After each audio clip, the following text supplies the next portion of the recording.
Lewis Hamilton was absolutely furious on the radio. And this time, it wasn't just about the SF-25 being too slow. It was personal. It was political. It was about Charles. Midway through the Miami Grand Prix, a shocking radio message was broadcast that caught everyone off guard. Ferrari ordered Hamilton to switch positions with his teammate, despite both cars running on similar strategies. And Hamilton's reaction? A cold, cutting silence, followed by frustration that could be felt through every word. This wasn't racing. This was betrayal. For a seven-time world champion who joined Ferrari to fight for victories, not play second fiddle, the message was clear. The trust between Hamilton and the pit wall is beginning to crack. And now, with the radio message leaked in full, fans can hear exactly how that moment unfolded. The hesitation, the disbelief, the growing realization that something deeper is wrong inside the Scuderia.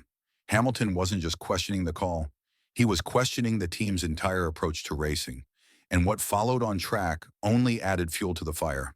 Finishing behind in a car that never gave him a real chance to fight back, Hamilton's silence after the race spoke louder than any headline. Ferrari may have hoped to manage the situation quietly, but that hope vanished the moment the world heard that radio message. Before we unpack the full story and what this means for Hamilton, Leclerc, and Ferrari's already fragile partnership, don't forget to smash that like button, subscribe, and stay with us until the very end. Because what just happened in Miami isn't just a team orders controversy, it's a warning shot for the rest of the season, and maybe even a turning point in Hamilton's future at Ferrari. Lewis Hamilton was furious, not just disappointed, not just confused, genuinely furious. And the whole world heard it in a moment that's now echoing through every corner of the Formula One paddock. Hamilton's radio message during the Miami Grand Prix revealed not just a strategy error, but a deep crack forming inside Ferrari's race management, and potentially in its internal driver dynamics. The issue? A team decision that allowed Charles Leclerc to pass Hamilton in the closing stages of the race, despite Lewis believing he was the quicker car on fresher tires and had earned track position. When the call came through to let him by, Hamilton's response was cold, sharp, and clear. "Are you sure? After everything today?" And that wasn't just a question, it was an accusation pointed directly at the Ferrari pit wall. Let's backtrack. The Miami Grand Prix was supposed to be another opportunity for Ferrari to close the gap to McLaren and Mercedes. But from the moment the lights went out, it was clear the SF-25 was again struggling with consistency, particularly in tire management and straight-line speed. Hamilton, starting behind, had a better start and was able to leapfrog Leclerc early on thanks to a cleaner launch and more confident moves in the opening corners. But the real drama started during the pit stop phase.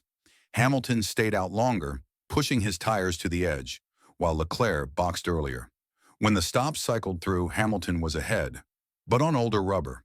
As the final laps approached, the Ferrari engineers saw Leclerc catching and decided to issue the team order. He kept it professional in interviews, but the subtext was loud and clear. He spoke of difficult decisions and said, "We need to review everything, not just the race, but how we make these calls." When asked directly about letting Leclerc through, he didn't criticize the team outright, but he didn't defend them either. That silence said it all. For his part, Leclerc seemed uncomfortable when asked about the team order.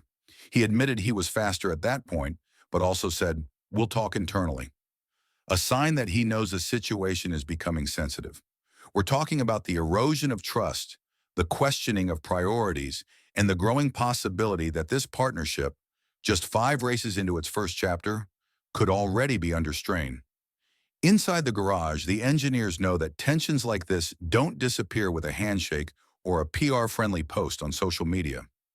If Hamilton starts to believe that team orders will consistently favor Leclerc, regardless of context, the psychological impact could be significant, not just on his driving, but on how he engages with the team, how he shares feedback, and how invested he truly remains in a long-term project that, at this point, feels uncertain at best.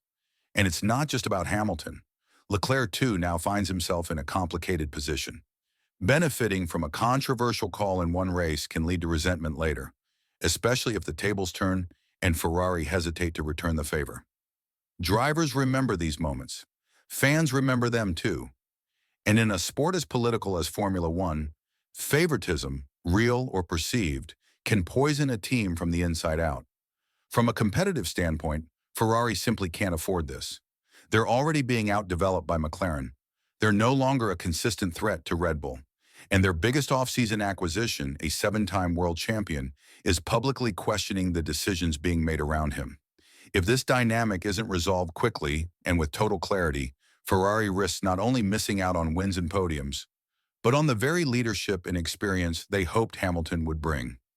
But the path forward isn't just about upgrades or lap time. It's about unity, transparency, building a structure where both Hamilton and Leclerc feel empowered to fight, but also supported in the moments when compromise is needed. Because if the team loses one of them to politics or frustration, the cost will be far greater than a lost position on Sunday. So now we watch, we wait, and we listen, especially to the radios, because that's where the real story often unfolds. And if Miami was any indication, Ferrari's season may not be defined by pace, but by pressure and how well or how poorly they respond to it. Let us know in the comments. Was this just a miscommunication or a sign of something much bigger? Should Ferrari have backed Hamilton and let him race? Or was this a necessary call in the name of team strategy?